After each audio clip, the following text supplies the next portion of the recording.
exactly what to do. Suiting in to fool him, she couldn't have made a world. Quand vous êtes dans votre supérette au supermarché et que vous avez 12,30 m de yaourt, comment je fais pour choisir celui-là plutôt que celui-là, le pas trop gras, le un petit peu allégé, etc., etc. C'est valable pour toutes sortes de produits d'ailleurs. Mais oui, effectivement, parce que nous sommes d'abord environ 80% de la population à faire nos courses dans les supermarchés. Oui. Parce que c'est évidemment pratique, comme vous le dites, il y a des linéaires et des linéaires de produits, entre 20 000 et 50 000 produits selon la taille du supermarché ou de l'hypermarché. Et effectivement, comment choisir les meilleurs produits pour la santé, hein, quand vous voulez choisir effectivement un yaourt, quel est le meilleur, celui qui vous apportera, qui vous convient, mais qui est aussi bon pour la santé, pas trop gras, qui apporte les meilleurs ingrédients, pareil pour tous les produits. Alors effectivement, une des possibilités, c'est de lire les étiquettes, mais il faudrait parfois être ingénieur agronome ou chimiste pour arriver à déchiffrer certains mots-clés de ces étiquettes, hein, qui ne sont pas faciles à comprendre.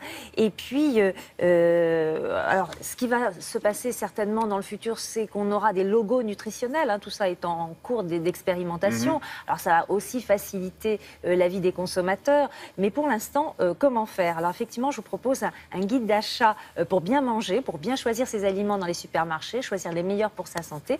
Donc, guide d'achat qui vient d'être publié. Et là, tout est clair parce que vous avez sur une double page, pour chaque produit, par exemple, vous voulez acheter une sauce de salade, un petit biscuit au chocolat pour vos enfants, vous voulez acheter un yaourt aux fruits, on achète quoi? Donc, sur une double page, vous avez 3 produits qui sont bons pour la santé, encadrés en vert, et sur l'autre page, vous avez les produits qui sont moins bons pour la santé, encadrés en rouge. C'est qu'ils prennent des risques en disant ça, plutôt non.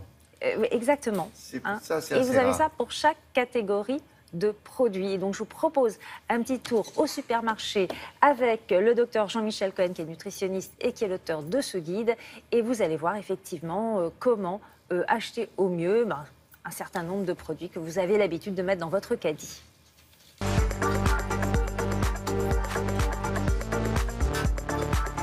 Quand on achète une sauce salade, il y a 3 pièges à éviter. Le premier, c'est que ça ne soit pas simplement de l'eau. C'est facile de diluer une sauce dans une bouteille avec beaucoup d'eau. Le deuxième, c'est de vérifier que les arômes qui sont à l'intérieur, ce n'est pas de l'arôme artificiel pour masquer les autres goûts. Et la troisième chose, c'est que je dois retrouver les ingrédients originaux de la sauce que j'achète, en l'occurrence une sauce César, dans laquelle il doit y avoir du jaune d'œuf et du parmesan. Ça, c'est une bonne sauce.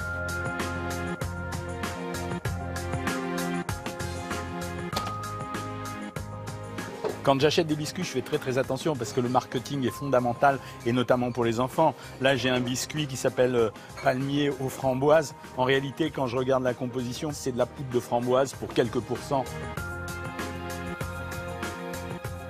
Un vrai biscuit doit contenir de la farine, du beurre et pas des huiles de mauvaise qualité comme les huiles de copra, coco ou palme, et en même temps du sucre et pas des sirops de glucose, fructose. Et s'il y a des fruits, je dois avoir au moins de la confiture ou de la purée de fruits. Je ne dois pas avoir des poudres, ni d'additifs, ni de conservateurs qui risquent de perturber le goût des enfants.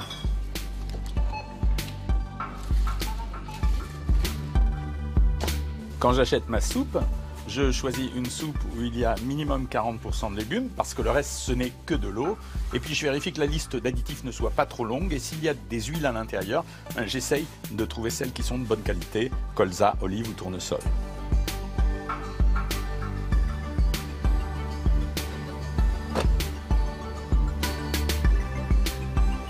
Quand on achète des nuggets de poulet, on fait attention à plusieurs choses. Premièrement, la quantité de poulet qui est à l'intérieur. Je dois quand même avoir minimum 60 à 70%. Et la deuxième chose, la nature du poulet. Il ne faut pas que ça soit de la viande de poulet reconstituée, c'est-à-dire du déchet de viande de poulet que j'ai aggloméré puis redécoupé pour lui donner la façon d'un filet. Je préfère quand même acheter du filet de poulet. Ici, j'ai un bon produit parce que j'ai déjà 60% de filet de poulet. Ensuite, il y a des stabilisants, mais en fait, c'est normal pour conserver le produit.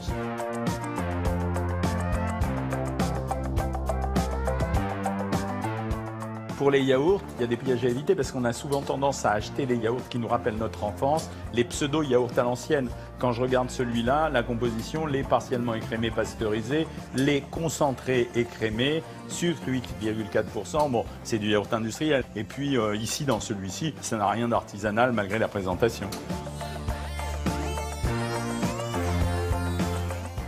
Bon, tout ça, c'est dans le guide, hein, parce qu'on ne va pas faire comme lui. Il l'a fait à notre place. Hein, lire et encore, lui, il comprend. Nous, on ne comprend pas tout. Oui, non, mais parce que dans le guide, alors évidemment, nous, on n'a pas montré les marques dans le reportage, mais Non, dans non. le guide, vous avez les marques Ah, il qui donne les sont marques aussi. bonnes pour la santé et celles, et effectivement, nommément, celles qui ne le C'est bien, il prend sont un risque. pas. Parfait. Voilà.